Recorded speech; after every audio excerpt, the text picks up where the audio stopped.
ഇങ്ങോട്ട് ബാംഗ്ലൂർക്ക് അമ്മയുടെ അടുത്തേക്ക് വന്നപ്പോഴേ മനസ്സിൽ കുറച്ച് കാര്യങ്ങൾ വിചാരിച്ചിട്ടുണ്ടായിരുന്നു.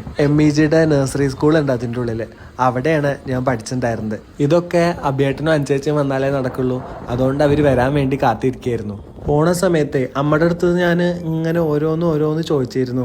ക്യാൻറ്റീൻ്റെ ഓപ്പോസിറ്റ് ഒരു ബിൽഡിംഗ് ഉണ്ടായിരുന്നു കുറച്ച് ദൂരത്ത്, അവിടെയായിരുന്നു ദിവാലിക്ക് പടക്കങ്ങൾ വിറ്റായിരുന്നത്. MSKG പുറത്തുനിന്നൊന്ന് കാണണമെന്നേ ഉണ്ടായിരുന്നുള്ളൂ. അതിൻ്റെ ഉള്ളിലേക്ക് കയറാൻ പറ്റും എന്നുള്ളത് സ്വപ്നത്തിൽ പോലും വിചാരിച്ചിട്ടുണ്ടായിരുന്നില്ല കേട്ടോ. ഉള്ളില് ഓഫീസ് റൂമിൽ ഒരു മാം ഇരുന്നായിരുന്നു കേട്ടോ.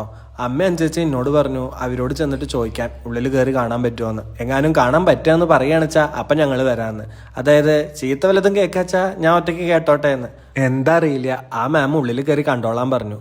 ഞാൻ കുട്ടിക്കാലത്ത് ഭയങ്കര പോക്കിരിയാണെന്ന് പറഞ്ഞിട്ടില്ലേ, ഒരു പ്രാവശ്യം MSKGയിൽ പഠിക്കണ സമയത്ത് ഒരു ടീച്ചറിനെ അടിച്ചു അത്ര. അപ്പോൾ ഞാൻ തിരിച്ചും ആ ടീച്ചറിനെ ഒരു അടിയും ടീച്ചർക്ക് ഒരു കടിയും വെച്ചു കൊടുത്തു എന്നാണ് അനുസരിച്ച് അമ്മയും പറയണേ.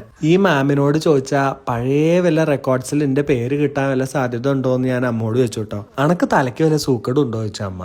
പിന്നെ കിട്ടിയത് വെച്ച് തൃപ്തിപ്പെടുക എന്നുള്ളതുകൊണ്ട് അങ്ങനെ സന്തോഷിച്ചു. ഈ MSKGയുടെ തൊട്ടപ്പുറത്താട്ടോ നമ്മുടെ കമ്പ്യൂട്ടർ ക്ലാസ്. അതുകൊണ്ട് അമ്മ എന്നെ നഴ്സറിയിലാക്കിയിട്ട് കമ്പ്യൂട്ടർ ക്ലാസ്സിലേക്ക് പോകും, നമ്മുടെ ബിന്ദു ആന്റിയുടെ കൂടെ. അതിനുശേഷം ഞാനും അഞ്ചേച്ചിയും പഠിച്ചിട്ടുള്ള കേന്ദ്രീയ വിദ്യാലയത്തിലേക്ക് പോകാൻ പറ്റി.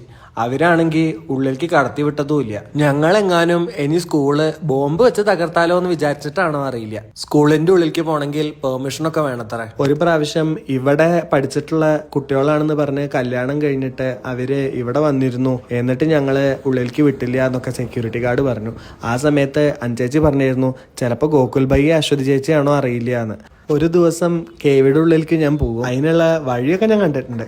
അവിടെ എൻ്റെ ക്ലാസ്മേറ്റ്സും ഫ്രണ്ട്സും ടീച്ചേഴ്സും കുറേ പേരുണ്ടായിരുന്നു. അവരെ ഒക്കെ കണ്ടുപിടിക്കും, അല്ലാതെ അവിടെ പോകാന്. ഇങ്ങനെ ഇടയ്ക്കൊക്കെ നമ്മുടെ ബാല്യത്തിലേക്ക് തിരിച്ചു പോണ സമയത്തെ നല്ല രസമാണ് കേട്ടോ. നേരം പോയി, എന്നാ ശരി, പോയിട്ട് പണിയുണ്ട്.